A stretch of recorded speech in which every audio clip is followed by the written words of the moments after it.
Scott Chitwood. With me here today is our District Attorney Ben Kinmer of the Conestoga Circuit, Special Agent in Charge Joe Montgomery with the GBI, and Valerie with our Public Relations and PIO for Whitfield County.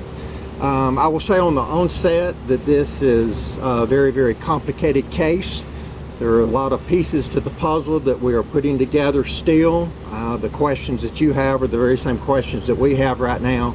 So I'm just really going to be able to confirm what we have at this point in the game. But we had a call last night to Pleasant Grove Park. Upon officers arriving on the scene, they found the bodies of 4 deceased Hispanic males. Sadly, they are of very young age. We have a 21-year-old from Dalton deceased. We have a 19-year-old from Dalton deceased, an 18-year-old Hispanic male from Rome, and we have a 17-year-old Hispanic male from Rome.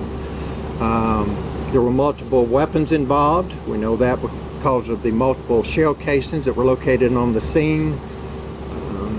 We have reason to believe that the motive was a robbery, possibly to some contraband that was found in the vehicle that was at the scene.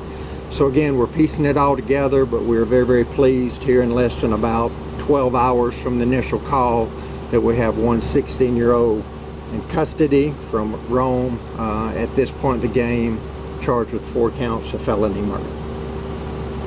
So I was talking to neighbors around the scene, and they were saying that the park gates were left open and they're supposed to be closed at night. Is this true? And if this is the case, is there something moving forward? I'm not sure on that. That is operated by the Whitfield County Rec Department. So as far as the closing of the park and stuff, I'm not familiar.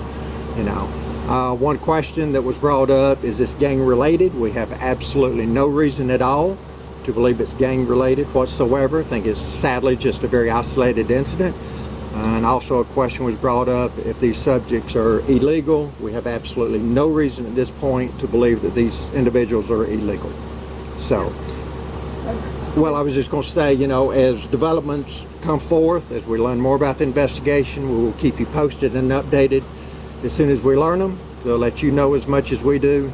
But again, it's very complicated right now. There's a lot of stuff going on. We've had multiple agencies that have assisted here locally, the county fire department. We've made some contacts, obviously in Rome, because of the 2 deceased individuals there.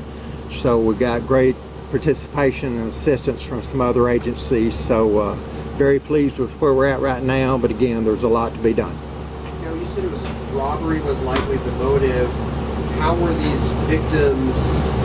Were they doing the robbing? Were they being robbed? We feel like possibly 2 were there under the pretense of robbery, and then 2 that were there. Of course, we have 4 deceased.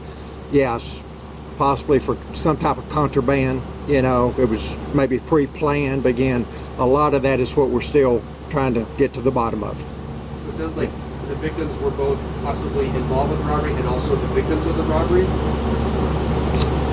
In one shape, form, or another, possibly, yes. And again, so like I say, we will continue through the night and tomorrow, you know, working on some stuff, doing some follow-ups. So as soon as we learn some additional information, and we will put it out to you just as soon as possible through my office or through Valerie, the PIO for Whitfield County. Sheriff, you want to speak to just how young all the people involved in this are? I mean, you said you have a 16-year-old in custody, 18-year-old, 17-year-old victims. I mean, what's your reaction to seeing so many young people involved in this? Very, very tragic. Very tragic. So, thank you very much for coming, and we'll get stuff out to you as soon as we can, you know, later in the evening, but probably truthfully be sometime tomorrow. Okay? Are you going to identify any of the victims or the suspects? We're still in the process of notifying the families, so until we do that, we will withhold the names at this time.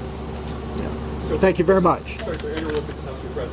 When it comes to the 6-year-old, do you release a name because he's in custody, or is that being a minor?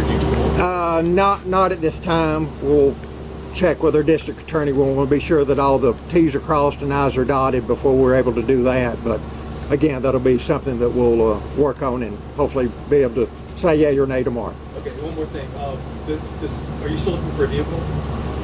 That we did put out a lookout for a vehicle, but we have been very fortunate to identify the vehicle and locate it in Floyd County.